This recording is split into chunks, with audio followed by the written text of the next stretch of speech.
Hello, everyone, and welcome again to Driving in the Dark. Today I'm going to be giving you guys a quick review on the new Macklemore and Ryan Lewis album, This Unruly Mess I've Made. I know in my last review of Kanye West's The Life of Pablo, I complained a little bit about music critics that were having like a 1 day or less than a day turnaround on reviews for that album. So maybe it's a little bit hypocritical for me to be reviewing this album so quickly. But if I can be frank, a Kanye West album is like somebody handed you a big box full of tangled up Christmas lights and is like, straighten this out. It's a mess, and it takes you a long time to pull it all apart. Whereas, let's be honest, a Macklemore album is less like untying a big wad of Christmas lights and more like tying your shoes. It's very everyday. It's something that a child can wrap his or her head around. And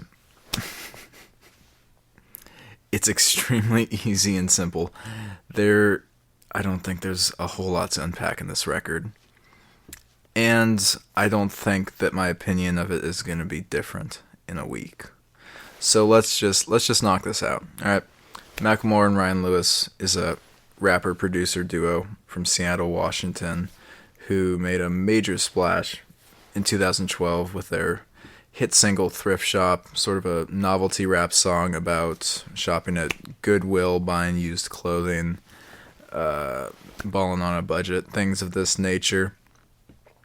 And that turned into a platinum album, The Heist, despite the fact that they weren't signed to a record label. That turned into a couple more hit singles, Same Love, which as far as I'm aware is the highest charting song promoting same-sex marriage and gay civil rights in history, and Can't Hold Us Down, which was a fairly standard pop rap hit. The Heist was an okay album. It had some good moments. It took me a while to even bother checking it out, but ultimately I thought it was a lot better than it could have been. Scale of 1 to 5, I'd maybe give it a 3.5 at best. This is Macklemore and Ryan Lewis's first album since The Heist.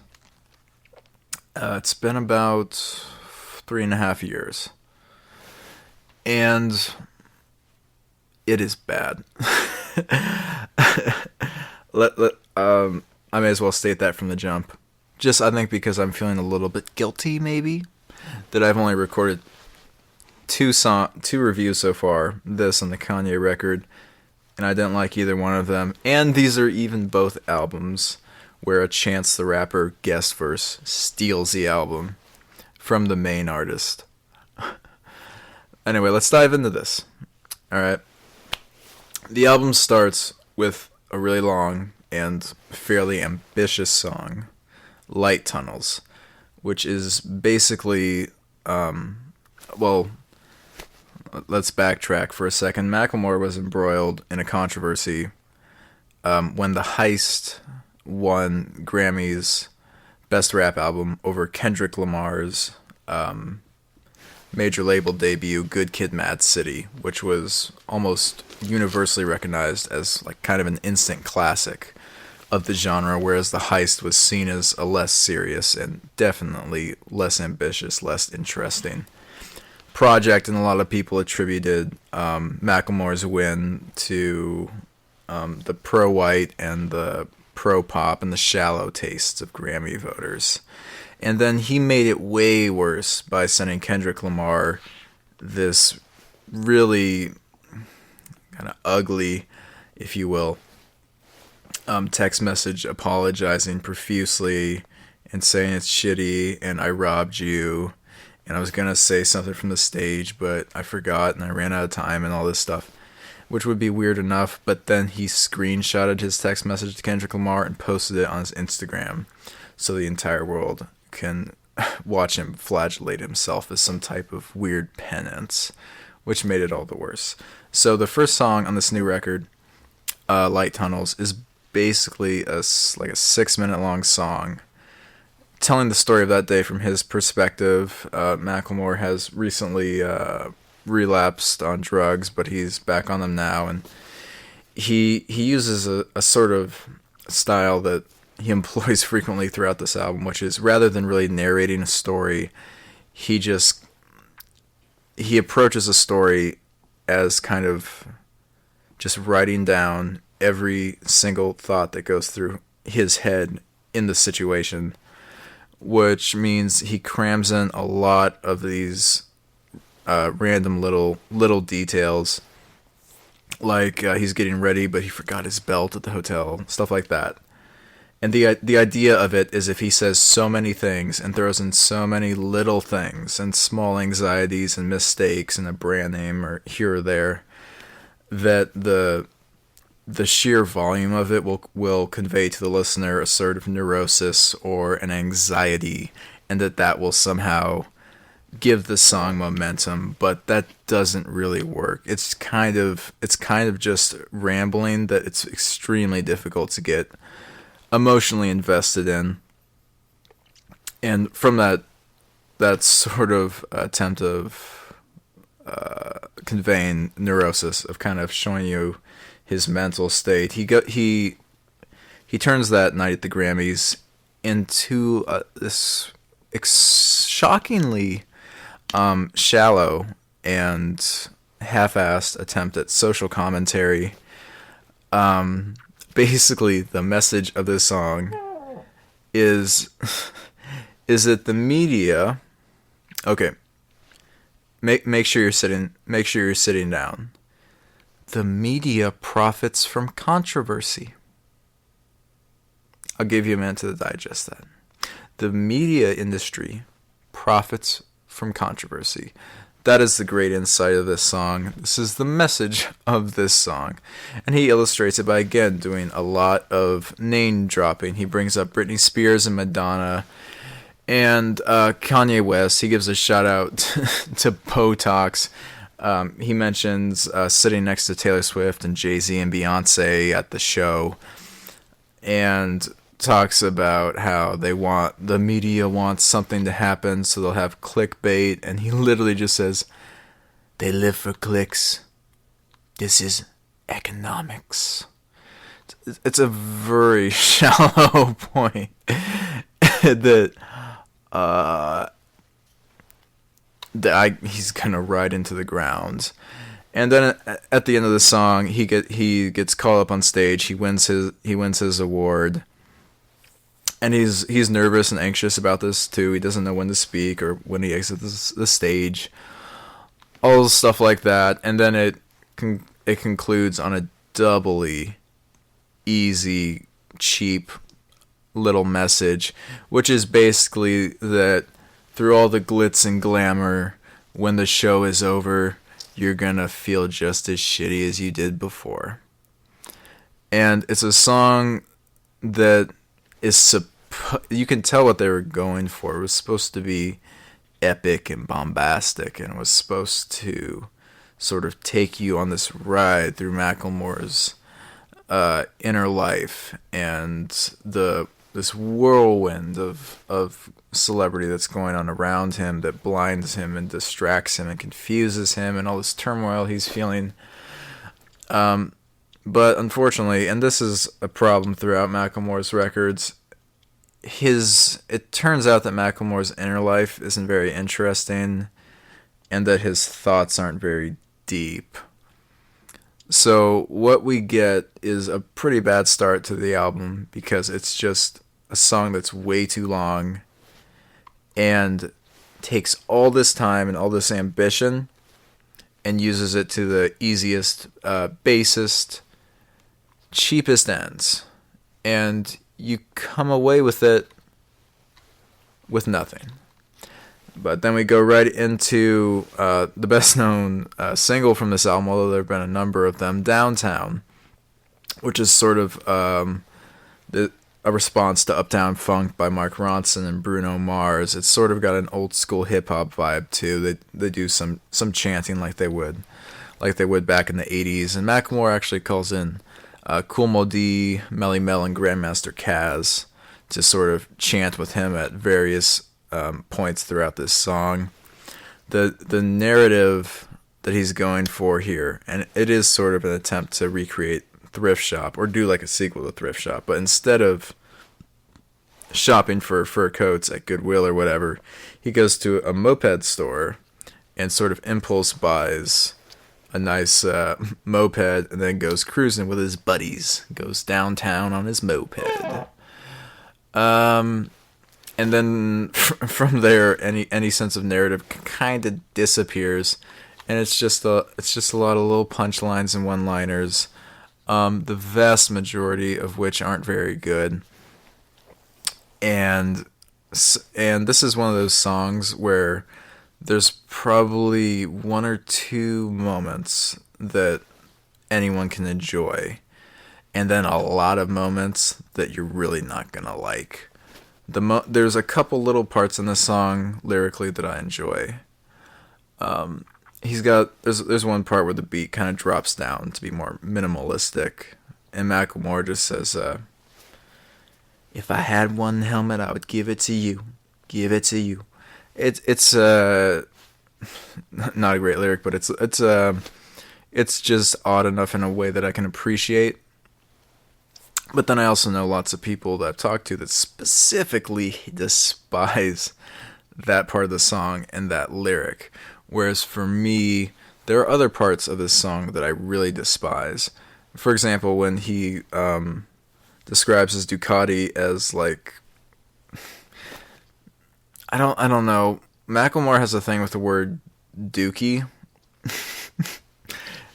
He uses the word, and sometimes it means poop. Sometimes it doesn't. As far as I can tell. But I don't know why he says dookie in so many songs. He says it in Thrift Shop. He says it here. He said it in Spoons. And so that just really grates on me. But maybe it doesn't grate on you. Maybe the helmet thing grates on you. That it's one of these songs. It's 5 minutes long. The beat is great. It's very well produced. It's a very epic kind of song. It's got this big anthemic chorus, very very Queen influenced in a way, which I despise the chorus, but then a lot of other people love it. It's just one of those songs. You're gonna like part of it, and you're gonna hate a lot of it as well. Take what you want from it. It's a real mixed bag. But for me, I kind of fall right in the middle on it, mainly because the beat is so good. As a song, it's very unimpressive, unfortunately. And from there, we go to Brad Pitt's Cousin. And now, if Downtown was supposed to be like Thrift Shop 2.0, Brad Pitt's Cousin is like a rough draft of Thrift Shop that Macklemore wrote when he was like 14 years old. It's really terrible.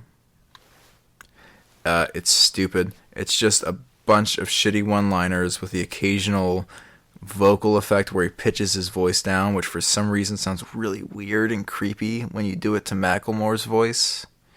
And he name drops some celebrities again. He's got a little bit of really cheap humor. He makes reference to Anchorman, and so on and so forth. He makes a terrible pun about how he's so cold, no emergent C, like the vitamin C supplement. It's just a terrible song. And I don't know why if he had to use it, why he would put it right after Downtown, because it's so similar in a lot of ways, but everything about it is worse. It's just bad. And from there we go to Buckshot, which is the sort of obligatory old school hip hop. I know I kind of use that phrase to describe Downtown. A through and through kind of grimy East Coast hip hop kind of song, like you might hear in the early 90s or perhaps the late 80s. And he's got DJ Premier scratching in the chorus. He got a verse from krs-one. The song is basically kind of Macklemore reminiscing about being a kid who was into hip hop, who had a crappy, low paying job, and would run around with his friends, and kind of about just being a hip hop kid in a city that's known for grunge music. And then in the second verse, he starts talking about graffiti writing, and it's really embarrassing. I don't doubt that Macklemore has been a graffito at some point in his life, but this story that he tries to tell clearly isn't his, and the way he phrases it sounds like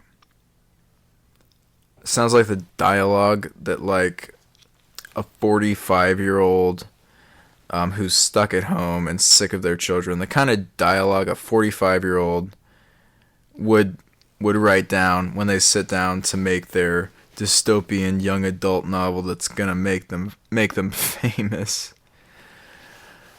I had a vision. These suit and ties call it vandalism. They hella mad. They say my art is bad for business, but I'ma paint a better world till the cans are empty. Terrible. Just stupid. And there's no sense of irony. Like, Macklemore is completely devoid of irony, and as much as he tries to be self-aware, lacks self-awareness and just how corny and contrived he comes off on this song. And then we got krs-one, who is, of course, an extremely influential MC, a pioneer of hip-hop, one of the greatest MCs of all time when you take his body of work as a whole, and also if you just measure the impact he's had on other MCs. krs-one is pretty listenable on this song. His biggest failing as an MC is that he hasn't really evolved his style pretty much since the 80s or the early 90s. And if his style is different, it usually just means he simplified the rhyme scheme and kind of drew out his words and said them more slowly with more enunciation. And that's what he does on this song. It's got a pretty simple rhyme scheme, and he says it fairly slowly. And he's throwing out little bits of images of spray paint cans and graffiti artists.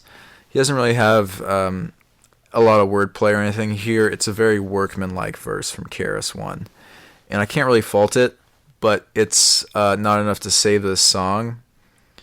And as much as I love DJ Premier and love krs-one, neither of their contributions, they're not good enough that you should go out of your way to listen to this song, is what I would say. Because on the whole, this is just not a good record.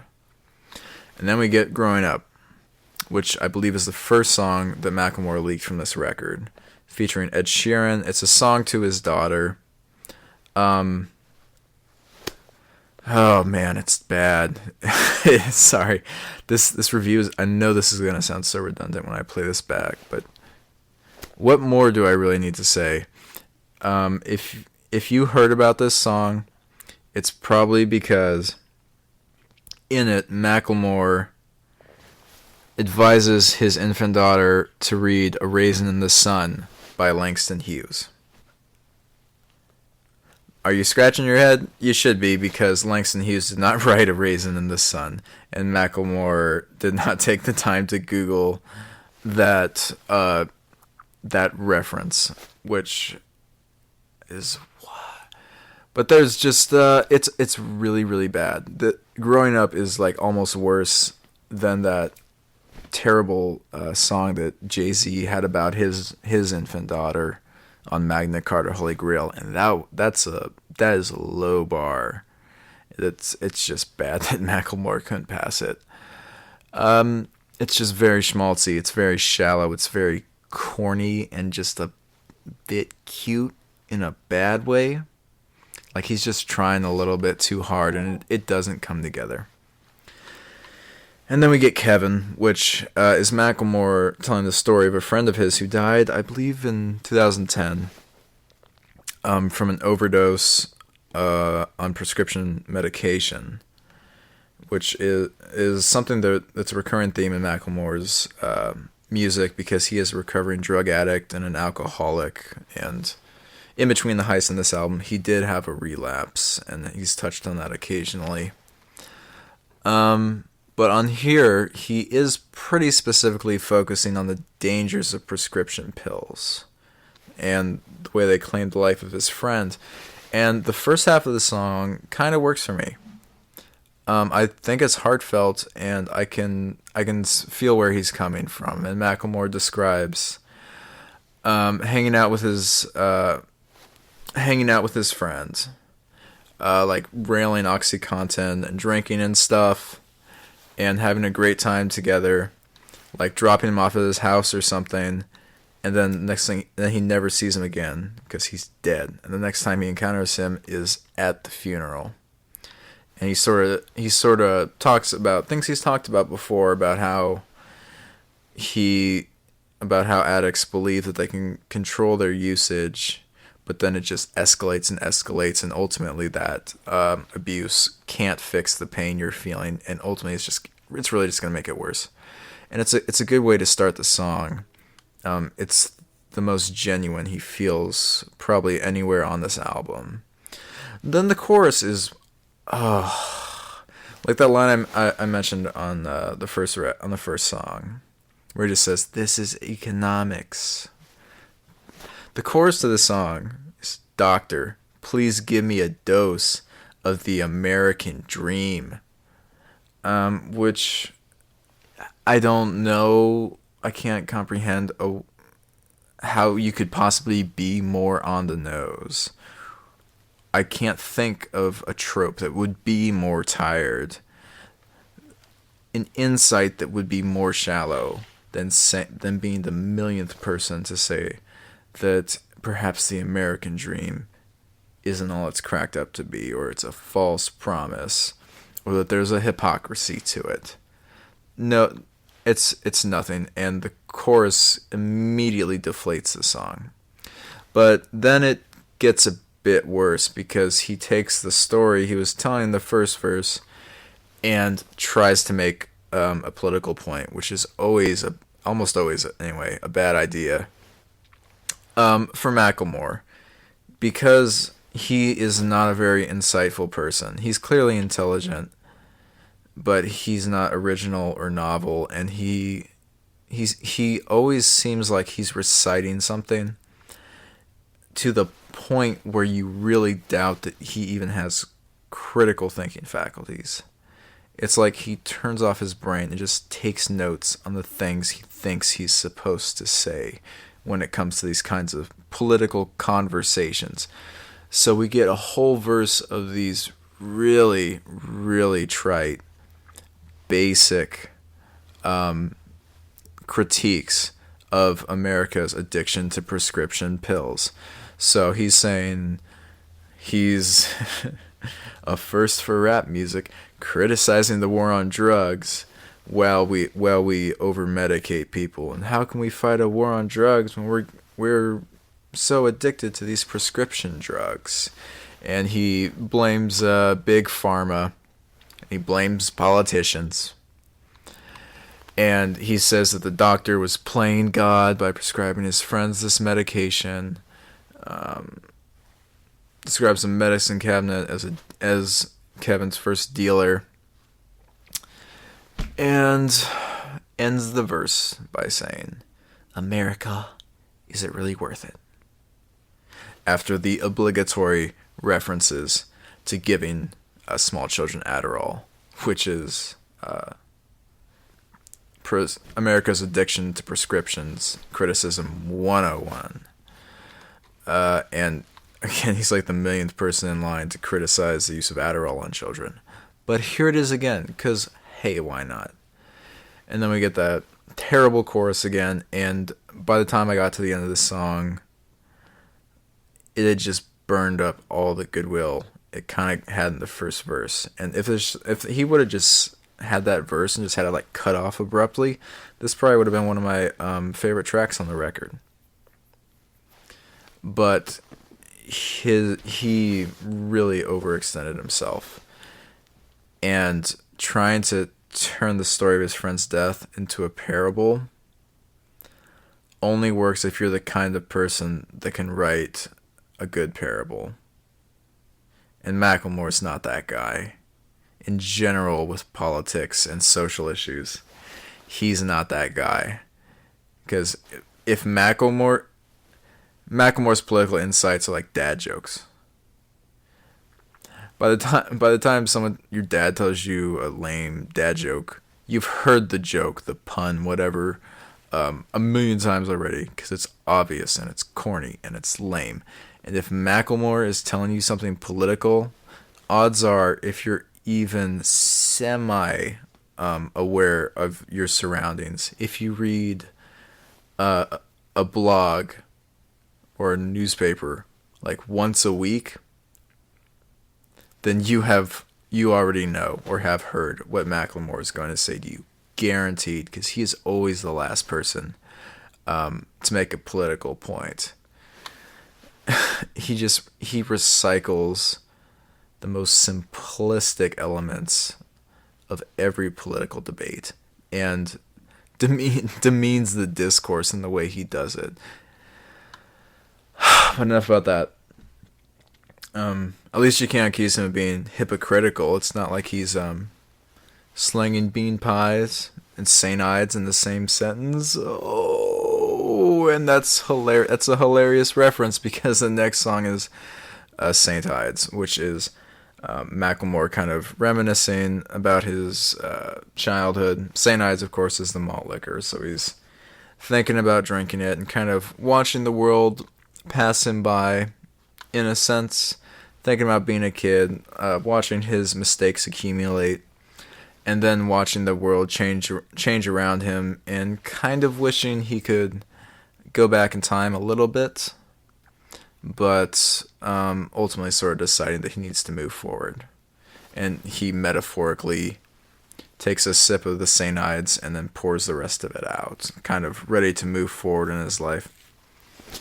And the autobiographical stuff has already been on this record. It's kind of like Buckshot over again, but with a little bit more rose-tinted glasses. But then again, last verse, he decides that this is a good platform to jack a headline from the Huffington Post or whatever for an article he didn't read. So he mentions extraordinarily, have you ever heard that in a city of millions of people, somehow you still feel alone? Apparently Macklemore never had, because he throws it in this song like it's a fresh insight. He talks about like his parents sold his childhood home. Never heard about that before. And just about the way the environment is changing. He makes an obligatory little passing reference to gentrification and to tearing down historical sites in urban areas to put up high-rise condos that further fuel gentrification. But he just kind of drops little slight references to that. There's nothing really brings it back home. Nothing adds depth to the analysis. It doesn't really even cohere into a point.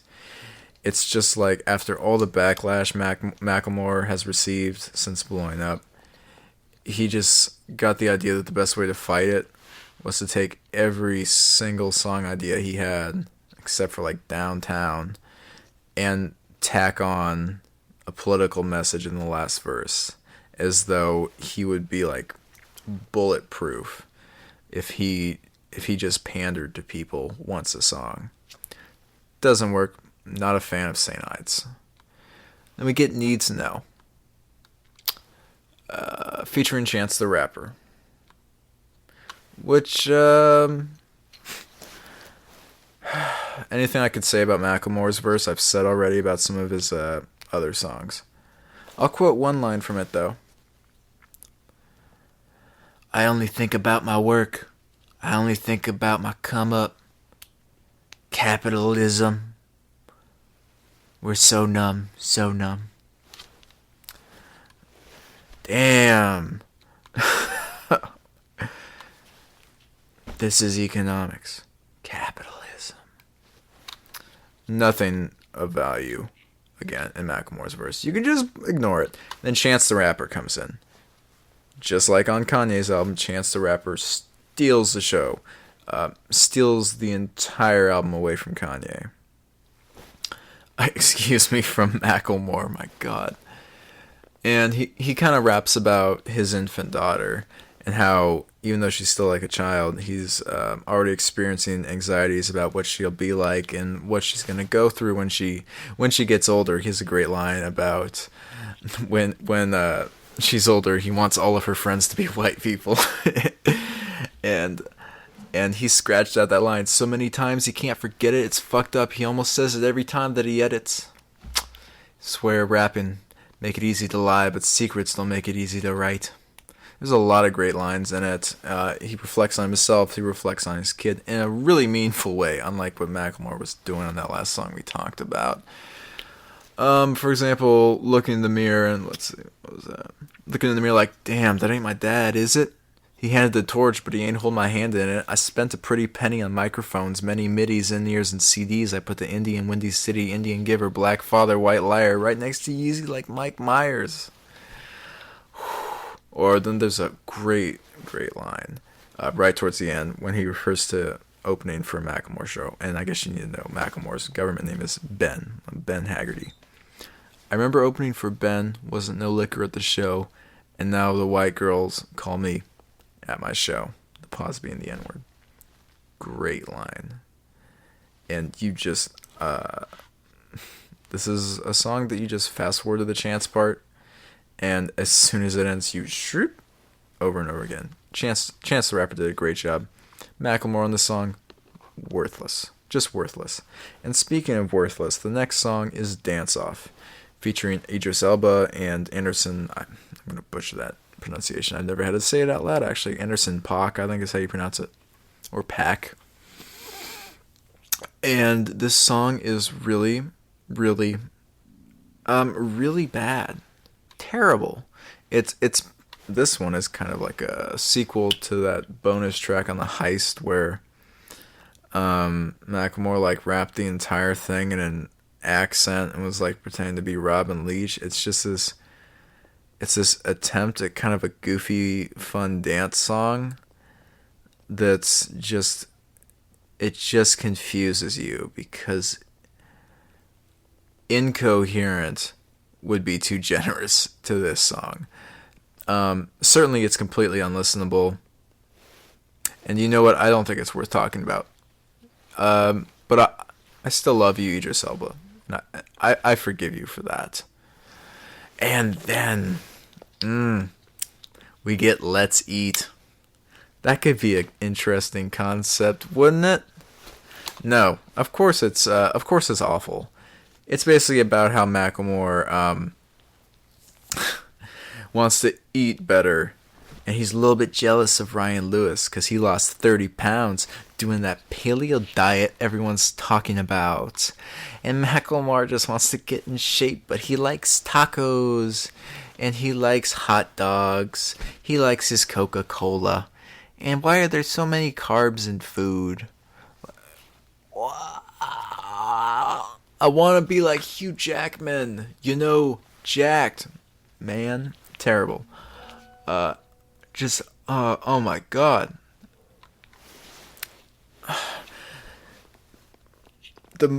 If you're being extremely generous to the song, you could try to say that it's like an attempt at like a body positive kind of thing. But you got to try really hard to find a message in here. I think it's just another classic example of Macklemore trying to be fun and being oppressively bad.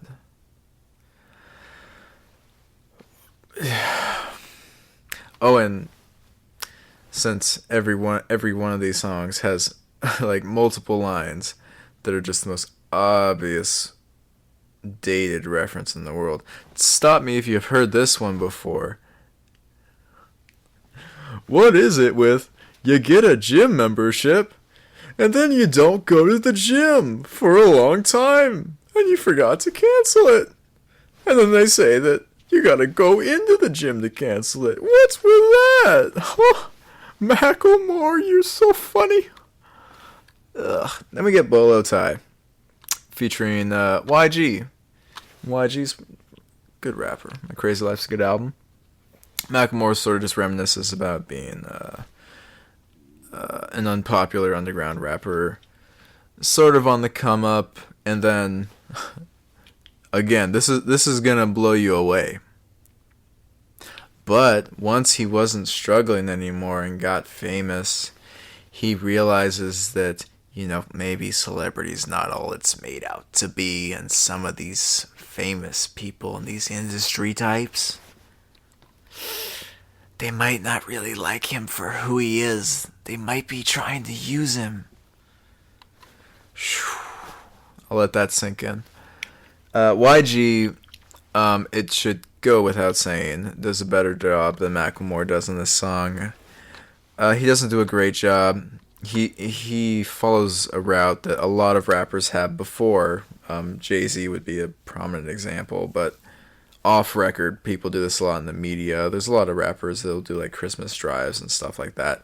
YG kind of talks about how the news gives him this shit and doesn't take him seriously enough, and is overly critical about him and focus on anything they can latch onto that's negative. But they don't talk about how he gives back to the community and cares about his neighborhood and things like that. Next time my name is in the press, talk about how YG gave them kids Christmas. Best line in the song.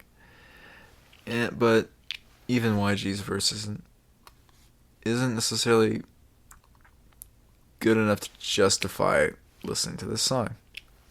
Just like with the KRS-One DJ Premier record. Then we get The Train, which is an interesting song. This is actually pretty good. Macklemore's not doing that weird stream of conscious thing as much. The themes are still nothing particularly original or novel. But it's interesting. He kind of slows it down on this song. He gets a lot closer to just straight up singing than he does anywhere else. And I'm just personally a huge sucker for songs about the train going off in the distance and leaving things behind, and the open road and things like that. And this is one of those songs. He got a first class ticket to like a new life, and now he's worried that he's leaving his family and friends behind, but he can't go back. And it's a very workmanlike song. Nothing in here really jumps out to me where I'm like, ugh, that was terrible. But there aren't any lines in here that's like, oh, you gotta hear this. But the song basically works, and it's got this nice, slow, kind of sad-sounding beat to it. He's got, Carla Morrison is her name? Yeah, Carla Morrison singing in Spanish on the relatively short chorus. And it's just a pretty good song. I can't imagine that this is something that's going to enter my regular rotation. You know, it's no Charm of the Highway Strip, I'll put it that way. But after the last few songs, I really welcomed this song. It's good. It might actually be the best song on the album, like this and Downtown. And that brings us to the grand finale. White Privilege 2. Which, like the opening song, is very long. I think White Privilege is like something like 7 or 8 minutes long. It's a sequel to Macklemore's 2005 song, simply titled White Privilege. On White Privilege 2, Macklemore kind of returns to the concept and tries to expand it and tries to talk about the Black Lives Matter movement, and it does not work at all. And this song is very disappointing to me because I think the original White Privilege is both the best song Macklemore's ever written and one of the best songs a white rapper has ever produced about race. So it's a big disappointment that the bigger, longer, and uncut sequel to that song is so empty and hollow. The first verse is this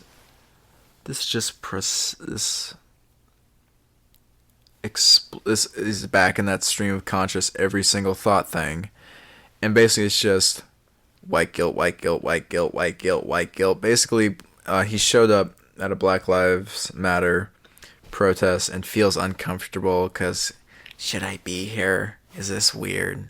Is this weird? Is this weird? And then he gets the realization that the only difference between him and one of these white cops that murder black kids is basically just the badge and the uniform and the gun, and he starts listening to stuff police have and tries to build momentum with it, but it really doesn't go anywhere. The first verse just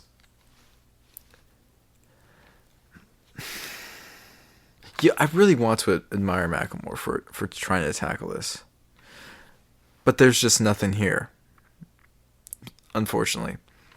And then we get like the little chorus, which is blood in the streets, no justice, no peace, no racist beliefs, no rest till we're free. And certainly the no justice, no peace, I'm familiar with. You'll probably be familiar with it if you follow the Black Lives Matter thing at all. It's a pretty common chant. But the no racist beliefs, blood in the streets, no justice, no peace, no racist beliefs, no rest till we're free. That just no racist beliefs is a very clunky phrasing. I don't know if that's a part of some chant that's been used, but it smacks to me of Macklemore needing an extra couple syllables to make these lines work to the rhythm of the song. And it seems pretty lazy, and furthermore it's weird because he does adopt the thesis on this song that racism isn't so much a personal outlook or belief, but a system and an institutionalized white supremacy. So that he then appeals to personal belief seems at odds with the thesis that racism isn't so much just an individual personal belief, but an actually existing system that's oppressing people. Those are two very different ideas and narratives of what racism is, and Macklemore seems to kind of have gone in for both of them for the sake of salvaging a couple syllables. And in between each verse, we get like a little skit that kind of acts out whatever he was talking about in the last verse. So we get a little skit of Macklemore thinking in his head like, should I be here? And you hear people yelling Black Lives Matter, and so on and so forth. And then the second verse, we get kind of the other side of the perspective. We get Macklemore playing someone who's criticizing Macklemore for cultural appropriation, calling his music pop bullshit, calling him a fascist, calling him you know like just a cheap, basically just an empty suit in so many words. Someone who's not really down for the cause, someone whose intentions should be in question because he's a rich, white, obnoxious prick, basically. And it's very shallow. Macklemore does not make some searching moral inventory of himself. This verse is basically just a series of slogans. So Macklemore's like, well, what don't people like about me? Well, I make pop rap music, and I'm white, and I'm super rich. I kind of, I've used black culture to get extremely rich. It's like he just made out a list of bullet points and then just read the list. And that's not really art. That's not really songwriting. It's just a list of the easiest, most simple, common, basic criticisms that have been made of Macklemore. He's just restating them. And that problem gets worse in the next verse, where Macklemore is like out in public and has a conversation with like this middle-aged white soccer mom type who's like, "Hey, I don't mean to bother you, but I love your music because unlike all these black rappers, you're like positive, and that thrift shop song was so good, and now my son goes to thrift shops, and oh, Same Love was, oh, it's so progressive. The kids, they have a gay aunt, and my son was just so proud of his aunt when that song came out, and I'm glad you're not talking about bitches and hoes and thugs and violence. And by the way, if you run from the police, you deserve to die." And it's this caricature that is valid, because Macklemore, when the heist blew up, what did become known as white people rap music for white people that don't like rap music. If you only bought one rap album that year, it was probably the heist, because if you listened to rap music, you would have gone for something a lot better, like Good Kid, Mad City, or something to that effect. And this sort of caricature of the, whatever you want to call it, the white the ignorant, pandering, racist white subconscious that of people who have only experienced Macklemore as this pop artist and who want to pit him against black rappers or rappers who do different styles of music. This is an idea and sort of a character that frankly was redundant 2 years ago, because this list of things has been in literally dozens of articles. You could basically like transcribe this verse, search in Google, and you'll find like 40 articles that make all of these exact same points. And Macklemore establishes this caricatured gumbo of problematic ideas, and it just feels so lacking in any insight, that he doesn't have an original thought. He's not making an original criticism. He's not actually really taking on his fan base in any way. He's just reading off the talking points and doing a little voice so it's a character. And nothing to it. And what's also bad is that he makes this point about here, let me get the exact quote. "You're the only hip-hop that I let my kids listen to because you get it, all that negative stuff isn't cool. Yeah, like all the guns and the drugs, the bitches and the hoes and the gangs and the thugs." Alright. That's a line from White Privilege, too.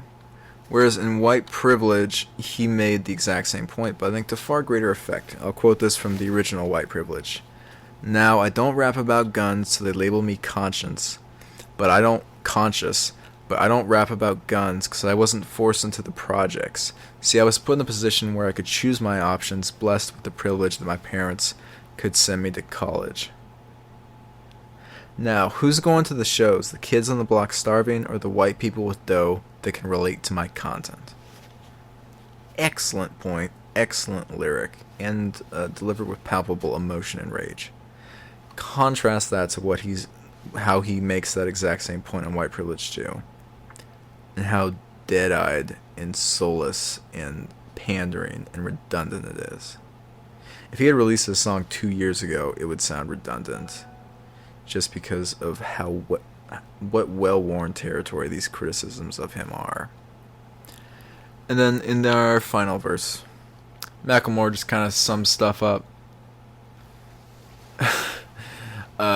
There's an especially bad line where he suggests he can begin to change the world by, maybe I could read an article. Again, in this last verse, we basically get talking points and rhetoric. Macklemore has talked a lot about all the studying he did for this, how many people he consulted to make sure the politics were right and that he was as aware as possible. Him and Ryan Lewis attended anti-racism seminars together and did all types of things, and were like tutored in theory every day for like a couple months, actually, I think. And that didn't result in Macklemore really internalizing the logic or the ideas of an anti-racist critique. What it seems to have resulted in is him just jotting down rhetoric and phraseology and very, very simple points that anyone who is at all engaged on this topic not only has heard before, but has heard articulated far better. Macklemore makes no point in this final verse that he didn't make in the original White Privilege. On the original White Privilege, he did seem like he had internalized a logic and some understanding and an emotional investment in anti-racist ideas, anti-racist action and theory, and so it came out as genuine. Here it does not come out as genuine at all.